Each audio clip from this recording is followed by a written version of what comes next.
Today we're going to talk all about how to start a plant-based diet, and I'm giving you a deep dive into all the potential concerns and problems that you may encounter and how to overcome those. And then we're going to talk about how to start and embrace this wonderful way of eating and living. So, hi, I'm Dr. Lori Marbus. I'm a plant-based, whole food, plant-based physician, family medicine physician. I am licensed in all 50 states plus DC, and I have been embracing a whole food plant-based diet for close to 13 years. And I will be 54 in October, and I will tell you it's been a wonderful, wonderful addition to my life and to my family's and to the many, many thousands of patients that I've encountered over the years and embrace this way of eating. But I get some of the same questions over and over again. So I created a free 10-page, actually I think it's 11-page guide that you can download for free at the link in the little description below. So please do that. Also, if you have not subscribed to this channel, please feel free to do so. Always trying to bring out more and more helpful content for you. I'm going to be really focusing in on things that you can do very quickly in your day. That's kind of a shift. I've seen people really enjoy that type of content. So what are the most impactful things you can do in a very time-conservative manner? So be looking for that. So definitely click subscribe. Share this with someone that you think might benefit from, learning more about a whole food plant-based diet. But let's dive right in. So this is going to be in depth. So please feel free. Again, you can download the guide. It'll be everything that I'm discussing. But we also have a very special surprise for you guys in that link inside of the guide. So definitely want to check that out, where you can get access to my ebook that's very, very, very comprehensive, close to 100 pages worth, and free along with all the recipes. Also in this guide, you're going to get 7 days of recipes with 5 ingredients or less, by the way. So it's definitely well worth, a download, see what you think, and definitely share this with anyone. So let's dive right in though. Number one, first of all, how do you start and sustain a whole food plant-based diet? Well, first of all, I think that we got to think about a few different things. We need to, one, define your motivation. And why, right? So why is this such a crucial first step? Well, having a clear understanding of your reasons for going plant-based will help you stay committed when those cravings and challenges arise, especially if those social situations where you feel a little uncomfortable. Next, you kind of want to write that down. You want to take a pen and a paper and jot down your reasons. The act of writing strengthens your goals and makes them more tangible. And so a couple examples could be why you're wanting to go plant-based are, number one, health reasons, right? So plant-based diets are linked to a lower risk of heart disease, type 2 diabetes, and some cancers. So many things. Cholesterol lowers, hypertension improves, weight loss improves, or weight loss occurs. Ethics, so some people choose a plant-based diet due to concerns about animal welfare. And then there's the environment, right? So raising animals for food has a significant environmental impact. So plant-based diets tend to have a much lower carbon footprint. So what I found over the time is I didn't even go plant-based for any of these reasons. I went plant-based because I had a patient do very well on a plant-based diet, and the science convinced me that that was the way I should be consuming food, and that is what I've done. Over the years, what I found is that the ethical piece of it and the environmental piece, as I learn more, has become even more important to me. So now it's like a trifecta, right? I do it to maintain my health. I do it for the ethics and the environment. So that has been a very common experience with people. So I definitely encourage you to check that out. Step 2 is get informed, right? So knowledge is power. So having a good understanding of plant-based nutrition will equip you to make informed decisions and ensure that you're getting all the nutrients that your body needs. There are many resources available, and I would hope that you would consider this website as one. You can also check out my website, drmarbus.com. I see patients, again, across the country, even internationally, but I'm happy to help those who need a little tweaking. There's great documentaries and books, but definitely check those out. Again, in the download, when you download, you'll get some more links. Number 3 is really think about introducing your plant-based meals gradually. Now, some individuals like myself tend to be just like the Band-Aid off, get it done. So we did it overnight. It's a fun story. I've definitely have shared this as well. So remember, slow and steady really wins most races. So don't try to overhaul your diet overnight like I did. But you want to start slowly by incorporating plant-based meals gradually to allow your taste buds and your gut and the rest of your body adjust. However, you will see significant impact the more and more plant-based diet or foods that you bring into your diet. Another thing is thinking about small swaps, right? So begin by making simple substitutions in your favorite recipes. And here's a few ideas. So like for breakfast, right? So you might want to swap cow's milk for plant-based milk in your oatmeal or your smoothie. I'm a big fan of smoothies every morning, so I use unsweetened soy milk. Lunch, include a bean salad or lentil soup. Like I had a salad today. I had some tempeh, which is a fermented soy bean, and it had some quinoa in it and like a lemon vinaigrette. It was delicious. Next is dinner. So you might want to consider making a stir fry with tofu or tempeh instead of chicken or beef. Snacks, choose fruits, vegetables, nuts, and seeds instead of processed snacks. Just bringing these amazing whole plant foods will be really critical in one, making you feel better, improving your health, and just overall doing everything that you want to see a healthy diet do for you. But remember, a whole food plant-based diet is focused on whole unprocessed foods like fruits, vegetables, whole grains, legumes, beans, nuts, seeds, things like that. Next is step 4 is revamp your kitchen, right? So kind of think out with the old, in with the new. This step is about creating a plant-based friendly environment for your kitchen. So really want to think about decluttering, right? So take stock of what's in your pantry, your refrigerator, donate and discard any processed foods or animal products that you won't be using, and then stock up on some staples. So make a grocery list. Some of the things that I like to make sure that I have, and I'm living in an RV full time now. So one thing is I have very limited space. So what are the things, if you were to open up my little pantry, what would you see? You will see beans and lentils, right? I have brown lentils. I have some red lentils in there. I have chickpeas, black beans, pinto beans, and I think those are the beans. What are the whole grains that I have? I have a brown rice quinoa mix. You will also see some rolled oats. You'll see some pasta that is made from beans as well, but you could also use a whole wheat pasta. You'll see a variety of nuts and seeds. These will provide those healthy fats, protein, and fiber. So some of my favorites I have in here almonds. I have cashews, which are great because I use cashews as a base for like creams and different stuff. They really are a nice addition to many soups and stuff. Makes them a little bit thicker. See almonds. I have some pumpkin seeds. Big fan of pumpkin seeds. I have hemp seeds and ground flax and some chia seeds as well. Next is spices and herbs. Don't forget, these really add the flavor and variety to your dishes. So I have a variety of my favorites. It's kind of fun as you start new, but I have garlic powder, onion powder, cumin, black pepper, a little bit of salt. If on occasion I'll use that. We have Italian seasoning. We have a curry. So yeah, a lot of really interesting spice mixes are also make it a little bit easier for you. But when you think about this, you really want to think long term, right? So invest in some reusable containers for storing leftovers and prepping meals. And one thing that I would suggest that you might find really helpful is getting a really good blender. We've had our Vitamix. I just got a new one, but I gave my other one to one of my kids. We had the same Vitamix for about 12 years. And that Vitamix, I told my husband when we were shopping for RVs, I was like, if the RV can't handle the Vitamix, we're not getting the RV. So it's a little bit pricey in the beginning, but if you will have it and use it, use it every single day, I think you'll find it's well worth the investment over time. Step 5 is master food labels, right? So let's talk about what we're reading, right? So we really want to decode this label. So by being able to read food labels, it's really a wonderful skill to have, because then you're going to be understanding what is actually in the products that you're eating. So when you're thinking about a plant-based diet, you want to look for some hidden ingredients. So let's start there. One is anything that has gelatin. This is derived from animal collagen. It's often found in candies, marshmallows, some yogurts. Casein, it's a milk protein that you can find in cheeses, processed foods, non-dairy creamers. And then L-cysteine is an amino acid, sometimes sourced from animal hair. So You'll see that in breads or baked goods. And then if it lists any cholesterol, only animal products actually have cholesterol. So if it's fully plant-based, you should see cholesterol as a big fat zero. Again, focus on these whole foods. So when in doubt, choose the whole unprocessed foods that don't require a long list of ingredients.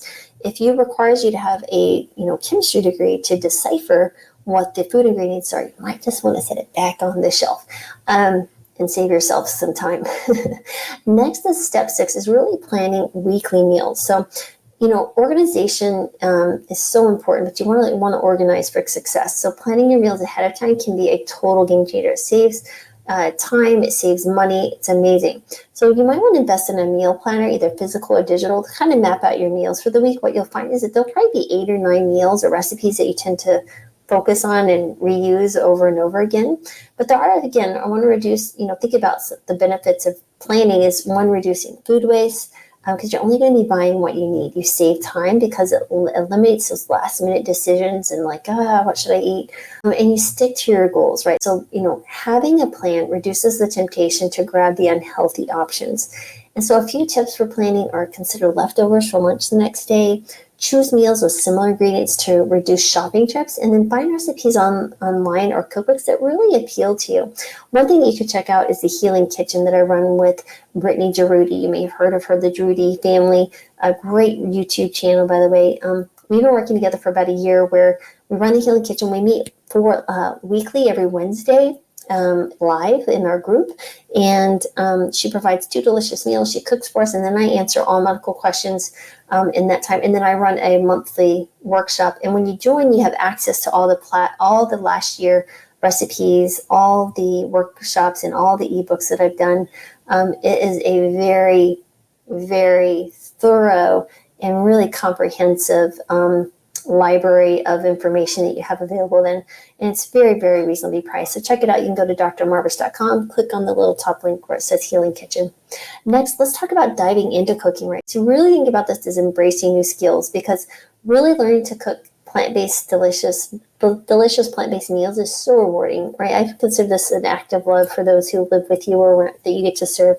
But you start simple, and that's why the 7 meals in the handout below is 5 ingredients or less. Again, you may not think this is too easy. Well, then change it up. I'm just giving you a starting point. And then you may want to just think about, well, what are the 5 plant-based recipes that I find appealing that I could start with? So, just eliminate the complex and just start simple. And remember, practice makes perfect. The more you cook, the more comfortable you get in the kitchen. And there's no failures in the kitchen, guys. So many people are so intimidated by the kitchen because they haven't spent a lot of time there. This isn't like you're trying to win an Olympic gold medal or something. You're just practicing. Again, this is just food, and food will be made delicious the more you practice it. And, maybe reach out for someone that that can cook. Maybe they can throw some pointers for you. It's a great way to connect with others. Step 8 is really optimizing protein. And the reason I bring this up, so many of my patients are coming to me to lose weight. And so when we're trying to do any type of caloric deficit, which will kind of just naturally occur on a plant-based diet, we may lower our protein to the point that we may be losing some muscle, especially if you're trying to, again, lose weight. So typically you want to shoot for around 1 gram to 1.4 grams per kilogram of your ideal body weight. And that's where you'll find some really nice level. You'll maintain your muscle mass. You can do some exercise, have energy. It helps really get rid of cravings that sometimes people have. And sometimes people just go to a plant-based diet, again, like I did, and they're fine. Don't need to worry about weight loss. But this, again, is especially if you're older or you're really wanting to lose weight. The more restrictive you are in your diet, the more likely you're going to miss some really important nutrients. So this is why I'm just saying, focusing in on legumes, whole grains, nuts and seeds, soy products are a great way to bring in more protein. It does not have to be overcomplicated. Next is join some plant-based groups, kind of like we talked about, consider joining the Healing Kitchen. Find your tribe. The benefits are support, recipe inspiration, motivational stories. You cannot ever mess up by making more friends. It's just fantastic.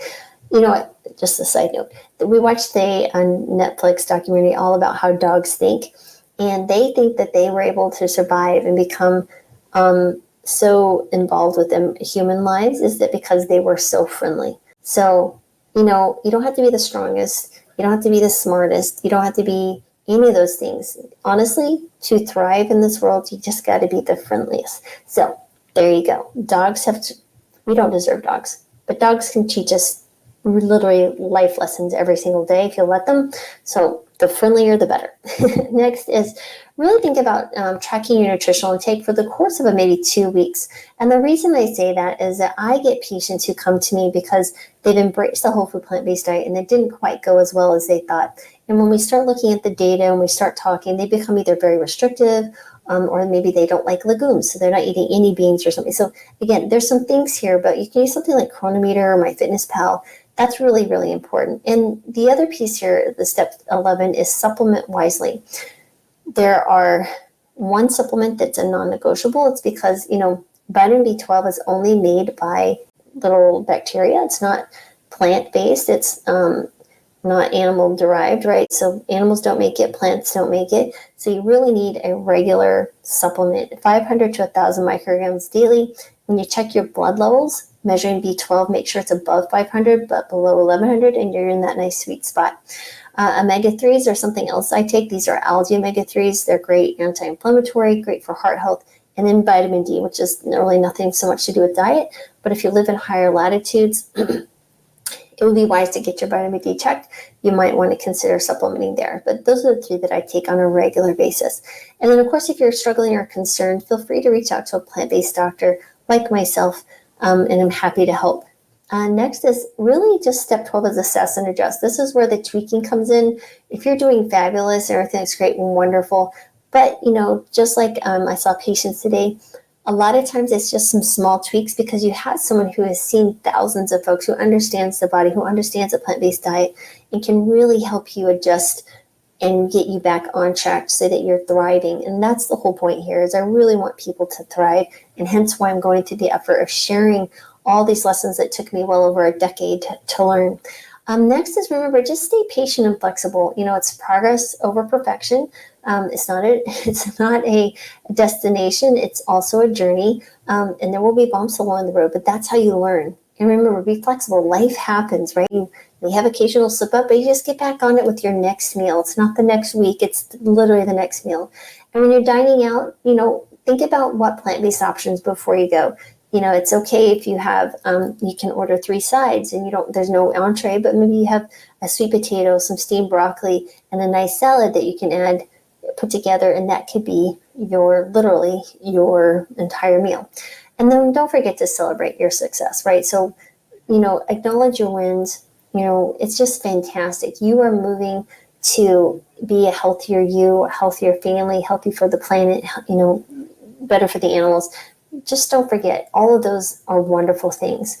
And by the way, like I said, if you download the free handout, you'll also get a link to the Thrive Bundle where you can get our Plant-Based 101 book that's literally talks about what lab you should be testing. I mean, I go in literally into depth, and then I provide recipes. Brittany provides recipes. It is a wonderful, wonderful ebook. And that's just one of so many other things you can get from the Thrive Bundles, but you have to download this free handout first, share it with someone, and have access to that. So again, I just want to highlight a few common pitfalls, some of the 10, and we'll go over these just a little bit faster. Again, I'll go into deeper depth into the handout. One is planning makes perfect, in the sense of you really want to be careful about making sure you're getting the food right, that you open your fridge, with good intentions. You only find it's lacking in your plant-based inspiration, and you're scrambling for meals. But that's where you need to plan your meals, look at cookbooks and stuff. Next is really paying attention to fueling your body, right? Because plant-based diets can be much more less calorie dense. You may feel fatigue. So what you do is you want to do more calorie-rich plant-based staples like whole grains, starchy vegetables, legumes, nuts, and seeds to make sure you're getting enough energy. Social situations. So family gatherings can be a challenge. Work lunches, night outs with your friends can be a minefield. So, you may want to feel like you want to cheat. But remember, you just have to be prepared with a few concise explanations. I tell my patients, like my crazy doctor wants me to eat this plant-based diet, and so far it's working for me. And then you can leave it at that. Always use humor. Be kind. People are asking questions, and if they're judging you and telling you shouldn't be doing something, it's like, I appreciate your opinion, but I'm trying to do what's best for me right now. I feel like this is what it is. And they just need to step back. And remember, it's not you. It's usually someone within them. I'll tell you a quick story. I had gone out to eat with some folks for lunch, and I just do my thing. I'm ordering my yummy, colorful, plant-based meal, talking to the waiter about what's available. The food comes, and I have this person next to me, who I had just met, by the way, says, well, that's interesting. Why are you eating that? I said, well, I'm a physician. I eat plant-based diet. And they're like, huh, so you're telling me what I'm eating isn't healthy? And it was really interesting. It wasn't in a kind of playful, joyful type of tone of voice. It was more of an aggressive, like, so what are you saying is what I'm eating not healthy? Well, I had two choices. I could have said, well, yeah, what you're eating isn't healthy, and I'm happy to go over the science with you, and kind of pulled my MD card on this person. But I chose not to. I said, I never said anything, your food isn't healthy. You do you, man. And I just kind of leaned back and turned to the person next to me and started this next conversation. So, it really just, you can engage with it, but I didn't take it personally. There was nothing that I said that should have offended this person. I did nothing actually to say. I just said, I eat a plant-based diet. I didn't say you should be eating a plant-based diet, although I'd get into these conversations. But again, at the end of the day, that person obviously knew that the greasy meal that they had in front of them wasn't healthy. And again, it just reflects on where they are in their internal journey. So I always say you got to take care of what's inside of you, and then the rest of it will take care of itself. It just makes it simple. Or humor. I just had lack of humor at that moment, and there was no humor inspiration. But anyway, next let's talk about fiber frenzy. Sometimes you get a really bit of a tummy rumble. When you increase your fiber very quickly, sometimes, especially if your poor gut's like, what the heck is going on here? So then you just might want to just go gently, right? So I give some ideas on how to do that, maybe starting with lentils versus black beans. Again, just you're easing your way into it. And then is really avoiding the processed plant-based pitfall, right? So, this is what I call the not so healthy vegans. So all those processed foods, convenience foods can be tempting. Remember, they are just as bad or sometimes worse than the animal or the omnivorous type diet. So paying attention to that, try to stick to those whole foods. Again, remember, the more you practice the cooking, you'll get more confident in the kitchen. Sometimes people get concerned there. Again, sometimes patience is short, so manage your expectations. So maybe you want to see a dramatic weight loss and dramatic health improvements overnight. That's just not going to happen, right? You took time to get sick, and if you're trying to get healthy, it'll take a little bit of time to get better, although you will see things move pretty quickly. Some people are worried about the budget. I will tell you, I went plant-based with teenagers at home. We dropped this is over 13 years ago. Our monthly budget on our food bill dropped by $400 a month. That was back then. It probably dropped even more because think about it, dried beans, lentils, whole grains, these are some of the cheapest options you can have. And again, find your tribe so you're not isolated. Really think about so many wonderful things that you can find online. Check out the Healing Kitchen, like I said before, and then try some different tastes and textures, right? Don't be afraid to challenge yourself and be open-minded. For example, if you like pulled pork, try a jackfruit barbecue sandwich. So delicious. Or cauliflower wings. So many delicious foods. But anyway, way more talented people in the kitchen than I am. But I can tell you, most people leave my house, they're like, that was actually pretty good. And I'm not a trained cook by any means. So anyway, I hope you found that helpful. It was really quick, as fast as I could make it. It's still 23 minutes long. So there's a lot of information on the handout. And again, I have links. And again, there's seven days of recipes, breakfast, lunch, and dinner, 5 ingredients or less. And you'll have a link to our Thrive bundle where you can get the really comprehensive ebook that is a decade plus of information, plus Brittany's all her information. So check that out, guys. Really excited to have you here. And please share this video with anyone that you think would be helpful. And click below. I would love to learn, or write below any comments about your plant-based journey, questions that you have, videos that you would like to see. I'm here to serve you. And as always, I'm sending gratitude, joy, love, and peace and healing your way, because we all need more of that in our lives and in this world. So blessings to everyone, and have a wonderful rest of your week.